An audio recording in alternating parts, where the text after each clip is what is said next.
Mark Zuckerberg, Jeff Bezos, and Elon Musk are senillionaires. 37.9 million. That's the number of Americans currently living in poverty, accounting for 11.6% of the total population. The richest 10 men saw their fortunes grow by an average of 100 million per day. You can see the impact of inflation most clearly these days at the grocery store, but you can also see it at food banks, where people who never dreamed they'd need it are turning for help. Breaking news, the markets just opened in the United States, and it was brutal. Take a look at this picture.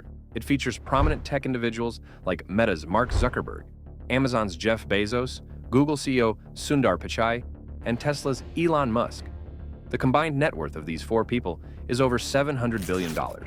In fact, Mark Zuckerberg, Jeff Bezos, and Elon Musk are senillionaires. Of course, the recent stock market dip may have wiped off some of their wealth, but these billionaires can still sleep easy enough at night. People with dozen-digit fortunes didn't exist 8 years ago. But now, according to the Forbes 2025 billionaire list, a record 15 people are on that list, and that's up from just 6 in 2023. When Forbes first made this list in 1987, they had to scrape to find individuals worth more than $28 billion adjusted for inflation. All they could find were just 2 Japanese tycoons.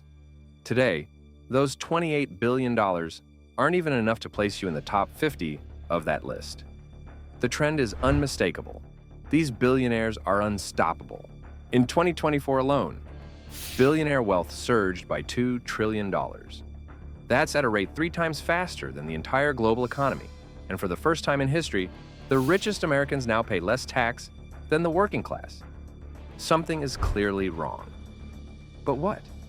It's not a question of why there's such inequality, but more a question of how this is all happening. Why are families struggling to buy cartons of eggs? While billionaires seem to add to their wealth with absolute ease, what happens to the world economy if this trend keeps on going? Does the middle class cease to exist? And what can we do to fix all of those issues and not repeat the same mistakes? Before you move on, if you are new to this channel, please subscribe to 10-Minute Quest. People are just getting richer and even faster than expected. Oxfam's annual inequality report says 5 people are now on track to reach trillionaire status within the next decade. The world's richest people are getting richer and faster than expected. 5 people are now on track to reach trillionaire status within the next decade, with Elon Musk being the first in line.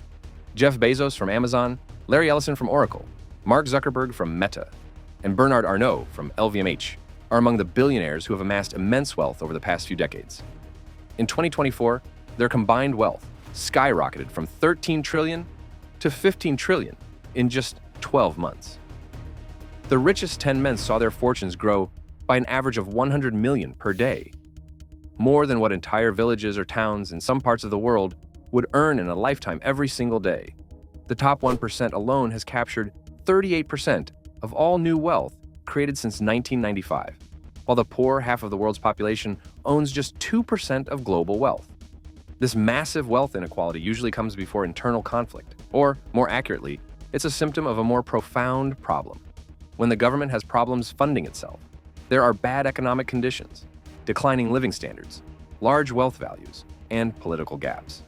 Internal conflict between socioeconomic classes and various ethnic, religious, and racial groups intensifies, resulting in political extremism manifesting as left or right-wing populism.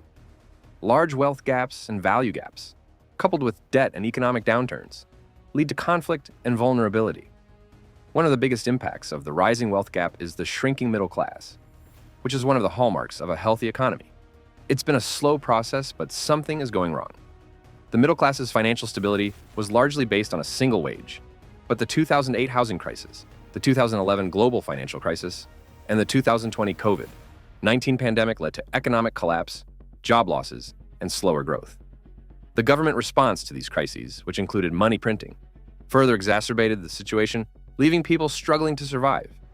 Today, the middle 40% of the global population owns only 22% of global wealth, while the top 40% owns just 22%. To become a billionaire, individuals often come through 3 routes: monopolies, inheritance, and corruption. According to Forbes, nearly 1 in 6 billionaires made their money in finance and investments. Technology is the second most common route, with 12% of billionaires making their money in this sector. Manufacturing is also a significant contributor to the wealth gap. billionaires don't follow the same rules as the rest of us, as they often inherit their wealth from their families. In 2025, more new billionaires inherited their wealth than built it, and every billionaire under 30 was born rich. However, there's often no tax on this type of wealth transfer, and billionaire families pass down fortunes tax-free, keeping their wealth locked up in an exclusive family club.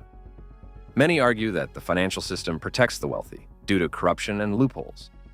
For example, the 2008 financial crisis saw banks make reckless bets that crashed the economy and then got bailed out with billions in taxpayer dollars. Meanwhile, millions of people lost their homes, jobs, and savings. The top percent of earners avoid taxes by stashing money in offshore accounts or borrowing against their assets instead of selling them, avoiding taxable income. This approach has led to a growing number of billionaires owning a significant portion of global wealth. The US has an effective tax rate of 3.4% for the richest 25 people, which is a significant tax avoidance strategy. Edward McCaffrey, the scholar who coined the term buy, borrow, die, argues that this technique has killed the concept of income tax for the wealthiest individuals and is the most important tax avoidance strategy today. Buy, borrow, die technique involves paying off the interest on loans until an individual dies. When an individual dies, their children can use these gains to pay off the loans. This technique is cunning, smart, and hidden away from the average person. Monopoly power accounts for nearly 18% of billionaire wealth. A single company dominates an industry, crushing competition, setting prices, and dictating wages. Industrial giants dominate industries like steel, oil, banking, tech, global commerce, information, and infrastructure, along with Amazon, Google, Meta, and Facebook. Monopolies can also influence government policies despite checks and balances in the United States. This trend has led to an unprecedented increase in billionaire wealth, with Oxfam predicting the first trillionaire would have one within 5 years or sooner. However, comparing GDP per capita to billionaires does not show a real correlation. Countries like India, Mexico, and Brazil have more billionaires than Sweden or Switzerland, indicating that a few ultra-rich individuals control a significant share of wealth, while the majority struggle to achieve the same level of wealth.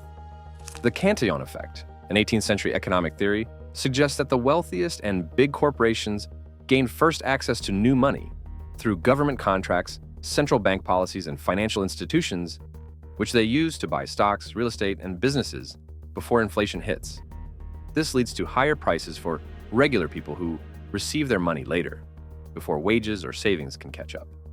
This phenomenon is similar to pouring water from a glass onto a large sponge with only a few drops left.